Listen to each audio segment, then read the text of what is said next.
Welcome back, everyone, to the Bitcoin Business Bureau. I'm your host, as always, LitecoinLeader. Today, we're going to be talking about some of the news, or on a rather slow news weekend, or at least that's what they would want you to believe.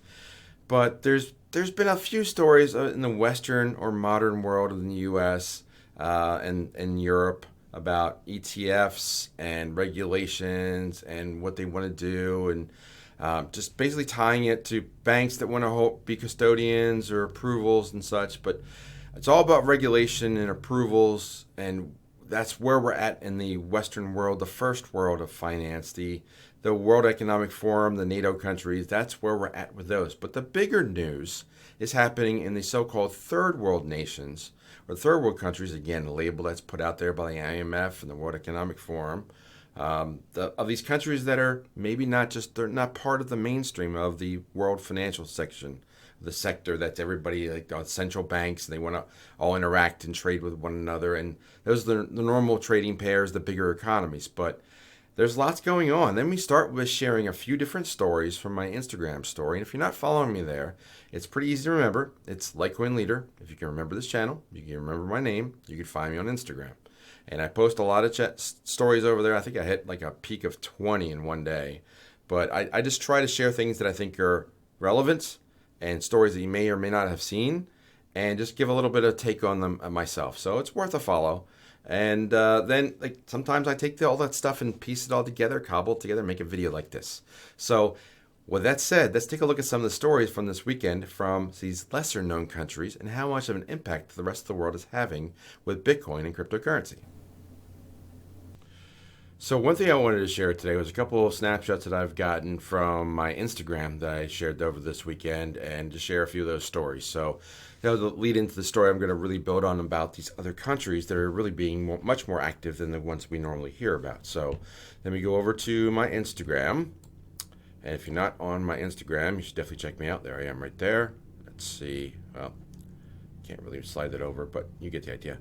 But if I go to the 3 stories for my story, first one is from Kraken, and Kraken just got a license to work in the UAE, the United Arab Emirates, which is getting to be very popular, as is Dubai, about being one of the top places for crypto. So there's one. Secondly, is a story from Forbes, is about the first African country that adopts Bitcoin currency, and Africa is getting to be a rather large hotbed of crypto.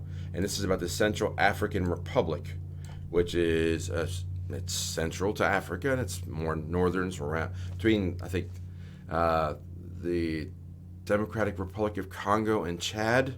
It's a geography test. It's in the middle to upper middle of Africa. Anyway, they are now adopting Bitcoin. And then the third story I wanted to highlight was from over the weekend, no less, is over a third of Nigerians are invested in Bitcoin and crypto, according to KuCoin, a survey from KuCoin last month, or earlier this month. So combine that with all the other stories. Let's go back to the normal screen. So this is the last screen I forgot to share, which was about the ruble. So I heard on a couple of channels how Russia is being depressed and the ruble's falling apart. Let's take a look at this chart. This is a 1-year chart. Actually, I can go into 3 months. Let's go to 3 months. I can't go 3 months in this chart. But if I go to 1 month chart, you can see it jump right back up. But if I go to just a 1 year, can't really do. Let's try this one. How about a year to date? You can see it's 1.3 cents right now. So there's the 1 year chart. You could see that in January, floating around 13 cents. Nah, leave me alone.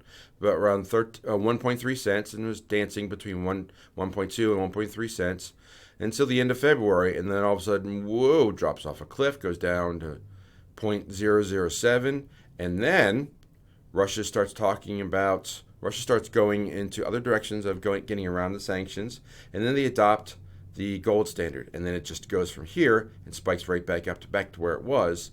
And now, because they've gone back to the gold standard, the price of the ruble is actually almost 1.3 cents. It's over 1.3 cents now, which actually is higher than the U.S. price for gold. So, because I think it's 160.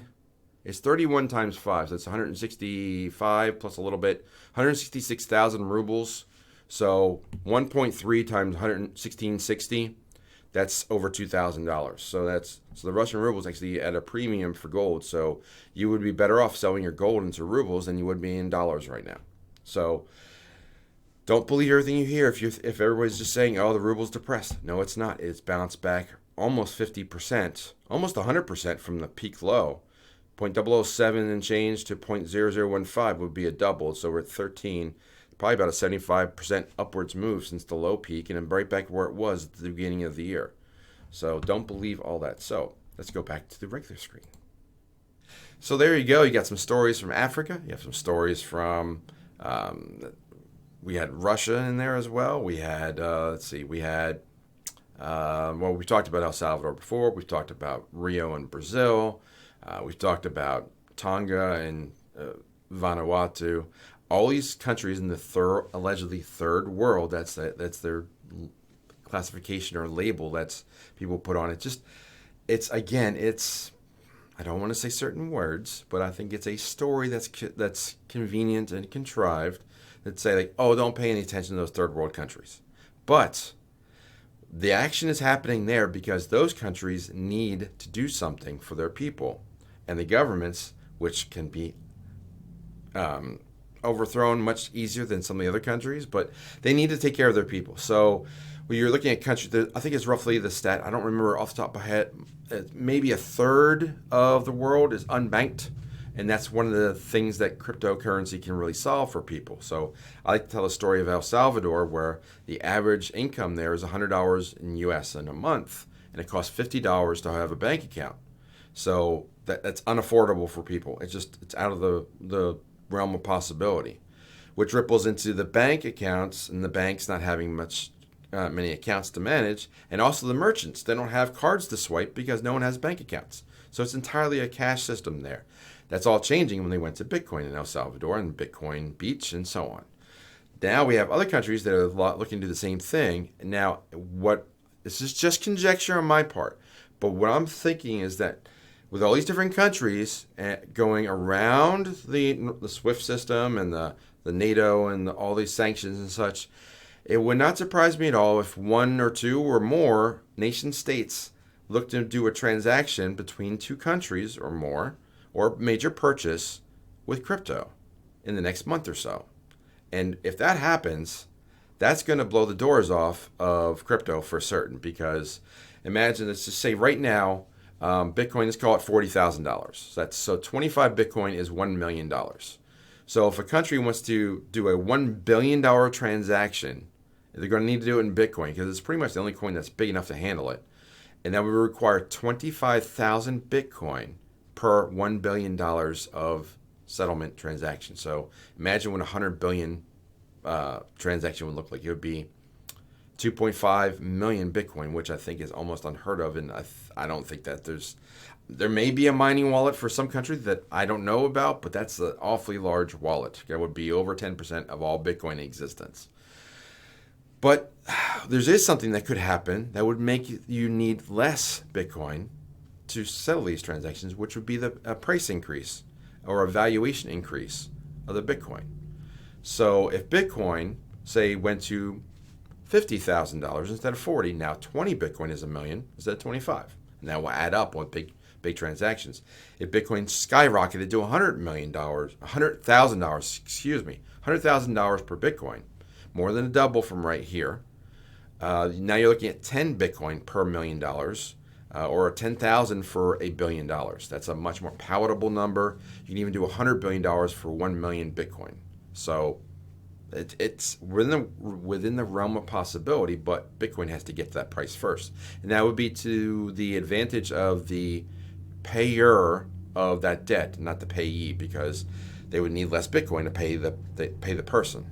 So look for these kinds of transactions to possibly be emerging and coming in the near, not too distant future.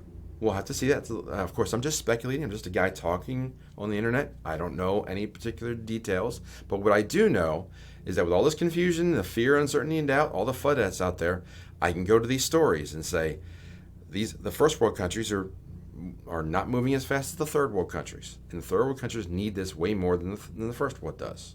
So something to think about, something to keep an eye on. Look for those stories coming out of Africa and South America and Asia and see how it all comes together. And just keep an eye on it. I know I will be, and I'll be sharing that here. So, and of course, I'm going to share things on my AMA on Wednesday, which is going to be from my Patreons. The only difference between the $5 level and the $20 level is access to that monthly AMA.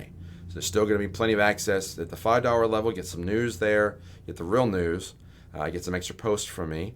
And then the $20 is the AMA this week, which will be 8 o'clock Eastern, 8 p.m. Eastern for my Patreons. So, lots said today.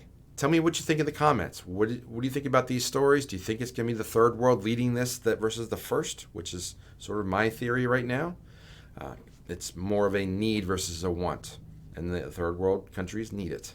And I don't really like calling them that. Like, I think they're going to be a much bigger player going forward in the future because of cryptocurrency. But let's walk before we run. So, lots said today. I'm going to close the door on the bureau, say follow leader one more time, and I'll talk to you soon. Take care.